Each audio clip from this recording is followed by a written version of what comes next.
Continua aqui nessa transmissão conjunta da Rede Globo com a Globo News, com a cobertura completa desses atos de vandalismo, de terrorismo que aconteceram hoje ao longo da tarde em Brasília. E a Flávia Oliveira vai falar com a gente agora. Por favor, Flávia, boa noite.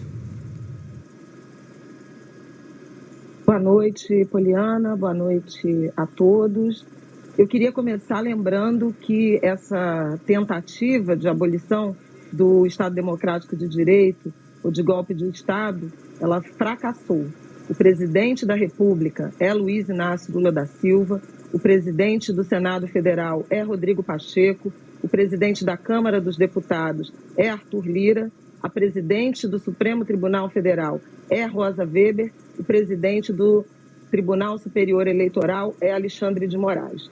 Dito isso, há um rol de procedimentos que precisarão ser tomados para investigar, em primeiro lugar, a conivência ou a omissão conivente do governador do Distrito Federal, do secretário de Segurança Pública do Distrito Federal, dos comandos da Polícia Militar do Distrito Federal e dos agentes da Segurança Pública do Distrito Federal que deram guarida, né, e cobertura a esses atos absolutamente inaceitáveis para a democracia brasileira, para as instituições brasileiras. Queria, Poliana, lembrar que os três governadores dos três maiores colégios eleitorais do Brasil, São Paulo, Rio de Janeiro e Minas Gerais, se manifestaram condenando essas manifestações, o que me parece sugerir a tentativa de isolar essa tentativa de golpe a Brasília, ao Distrito Federal.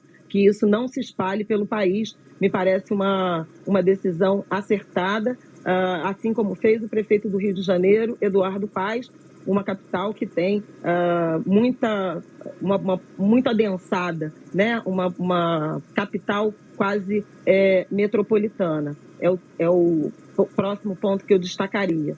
Destaco também a imediata adesão, alinhamento e apoio ao Brasil, às instituições da democracia brasileira, da comunidade internacional. Vocês acabaram de mencionar o pronunciamento do secretário de Estado norte-americano, o secretário-geral da Organização dos Estados Americanos se manifestou, o embaixador da União Europeia no Brasil se manifestou, bem como os presidentes de Argentina, Chile, Bolívia, Colômbia, México e França. Portanto, é flagrante o fracasso da tentativa de golpe de Estado no Brasil neste domingo. É fundamental punir os culpados, investigar e punir quem cometeu, quem financiou, quem ordenou.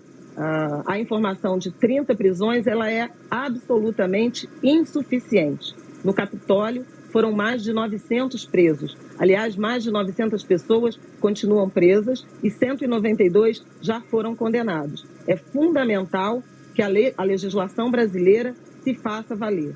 É fundamental que, além do presidente da República, que decretou uma intervenção federal na segurança pública do Rio de Janeiro, haja manifestação, como parece que virão, dos presidentes do Senado e da Câmara, do Supremo Tribunal Federal e de todas as instituições da democracia brasileira. Por fim, eu queria lembrar que o interventor é um civil e, portanto, significa que essa atribuição é do Ministério da Justiça. Não está com as Forças Armadas, não está com o Ministério da Defesa, não está com militares.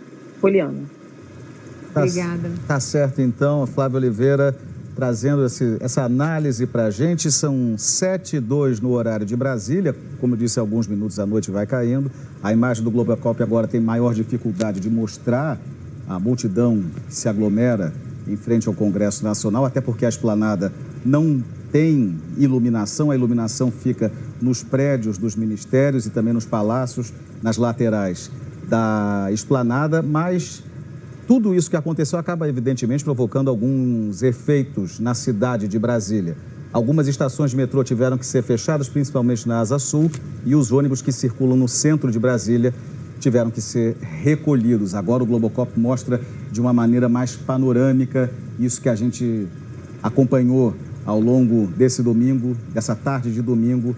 Infelizmente, a invasão dos prédios mais importantes do Brasil, do poder público do Brasil. Vou chamar agora o Gerson Camarote. Camarote, é importante a gente prestar atenção principalmente na reação do presidente da Câmara, Arthur Lira, que o Otávio até trouxe para a gente aqui,